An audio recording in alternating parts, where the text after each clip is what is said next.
pour des raisons diverses et variées. Tu as Benjamin, Catherine et Olivier dans les salariés qui continuent pour l'instant à soutenir les femmes. Ils savent pas l'ampleur que est en train de prendre entre guillemets le putsch, qui encore une fois c'est pas un putsch anti-FA, c'est un putsch pour sauver l'UPR, pour sauver toute l'énergie, tout ce qui a été fait. Même si le harcèlement sexuel n'est pas caractérisé.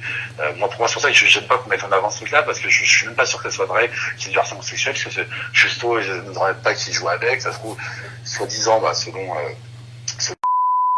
donc avec des pincettes, Romain Justo lui-même, des fois, aurait mis la main au paquet à François Asselineau, genre de truc, tu vois. Bon, mais j'y crois, parce que ça Romain, il est tellement, voilà. Donc c'est pour ça que moi, insister sur le côté harcèlement sexuel, c'est pas, de toute façon, c'est que si les intéressés portent plainte qu'on pourrait dire ça, mais sinon nous on n'a pas à en parler, quoi. On n'a pas le droit de divulguer des emails privés et puis c'est pas sûr. Donc moi j'aime pas, moi ce qui me va pas, c'est engager les gens, foutre en l'air l'argent des adhérents, son mépris pour les autres, mais tout ce qui est autour, en fait, c'est tout ce que je te dis, moi, qui me dérange le plus que un potentiel harcèlement sexuel, moral ou quoi. Le volet judiciaire, moi, limite, il m'intéresse pas. C'est pas ça. J'ai pas envie de foutre Asselineau en prison. Je m'en fous. Moi, je veux juste qu'il dégage de l'UPR maintenant. Et je sais que j'aurais jamais cru dire ça un jour de ma vie, quoi. Quand je suis revenu il y a 1 an, c'était quasiment 1 an jour pour jour, un peu plus. Moi, j'étais revenu avec un enthousiasme, un entrain.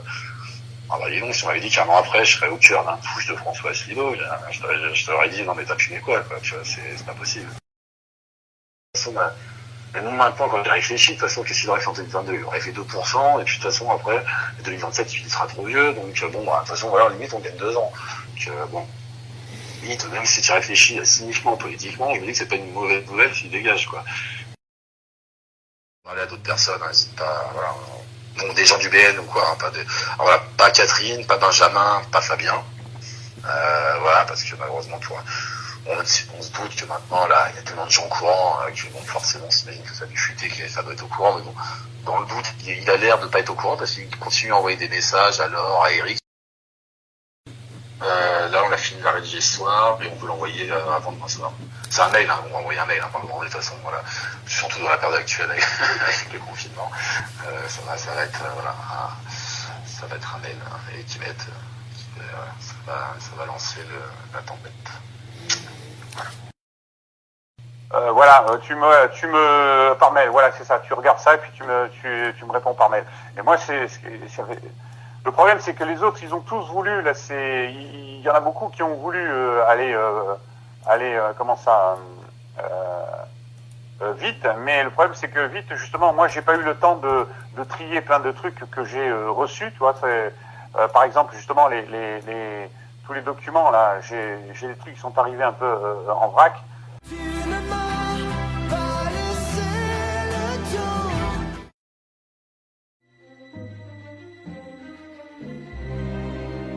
Exactement, c'est plutôt on écrit une lettre, on a une espèce d'injonction au président de partir de lui-même et s'il a encore une petite once de rationalité et d'estime pour le travail qu'il a accompli, qu'on ne lira jamais tout ce qu'il a fait, s'il a encore un peu de respect pour ça, de partir de lui-même, sinon il y aura divulgation, communiqué de presse et voilà. Sinon il y aura divulgation, communiqué de presse et voilà. C'est pas du tout la démarche qui a été envoyée. La démarche était au contraire de le régler justement tout en interne. Et je note d'ailleurs que le Bureau national n'a fait que de la communication interne. Des hypocrites! Des hypocrites! Il faut bien croire que cette fuite, elle ne vient pas des signataires de la lettre. Faux! C'est faux. Totalement faux! Pas du tout ça! Non! J'ai envie de te dire menteur! Menteur. Sinon, il y aura divulgation, communiqué de presse et voilà. Donc, c'est là, et c'est plus, est-ce que tu voudras co-signer cette lettre?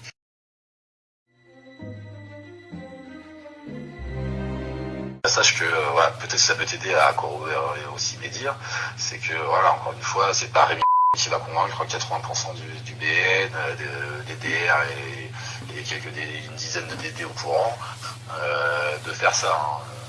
50aine de personnes, c'est pas moi qui les ai manipulés, hein, je te rassure. Et puis c'est pas moi qui ai lancé l'initiative, hein, quand tout a explosé.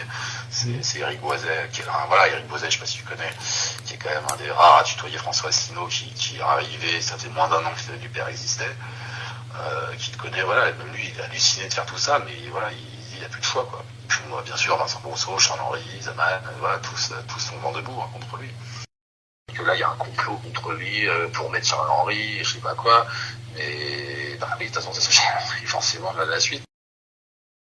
Moi, j'ai un métier, je suis pas rémunéré par l'UPR, j'ai jamais voulu faire de carrière en politique, je n'ai jamais été là, ni pour les places, ni pour les postes. Et donc, c'est pour ça que cette accusation, elle est complètement indigne. Ah, oui, de toute façon, c'est Charles-Henri, forcément, là, la suite.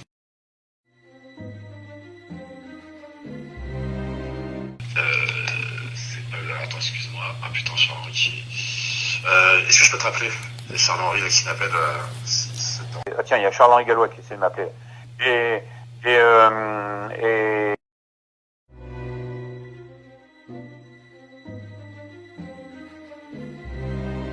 Voilà, parce que l'autre on a profité aussi, apparemment, voilà. Ce qu'il faut savoir, c'est que moi, après, j'ai appris entre-temps que Romain Justo, bah, voilà, pour te dire que c'est vraiment l'ordre, bah, il a essayé de se taper, il est bisexuel. Déjà, moi, il voulait être hétéro avec moi. Encore une fois, hein, je m'en fous de la sexualité, hein. Mais, il a essayé de se taper Florian Philippot, Jean-Philippe Tanguy, dans la droite petit Ponténian, il y a un autre, voilà, le mec, c'est un infomane, en plus, dès qu'il est bourré, il a envie de baiser, que ce soit une femme, un homme, une chèvre, je sais pas quoi, il est prêt à tout. Donc voilà, ça donne bien le côté aussi un peu pervers et manipulateur du personnage Justo. Non, agression sexuelle, c'est pas du tout ça, non, c'est pas le bon mot du tout, non, c'est pas... Donc là, en plus, politiquement, on a cette bombe au-dessus de la tête parce que, je dis, le tout Paris est au courant, donc même le jour où même si à mon avis ça ne serait pas arrivé, mais imaginons même le jour là où il serait monté dans les sondages ou potentiellement, de toute façon la bombe elle sort. Sachant que là, Romain Justo, ça a quand même l'air sérieux son histoire de bouquin. Il va livrer sa vérité. Et à mon avis, il va l'habiller avec du mensonge, donc il va grossir des traits, on va tous en prendre pour notre grade, il n'a pas y a une main morte connaissant le personnage, à mon avis.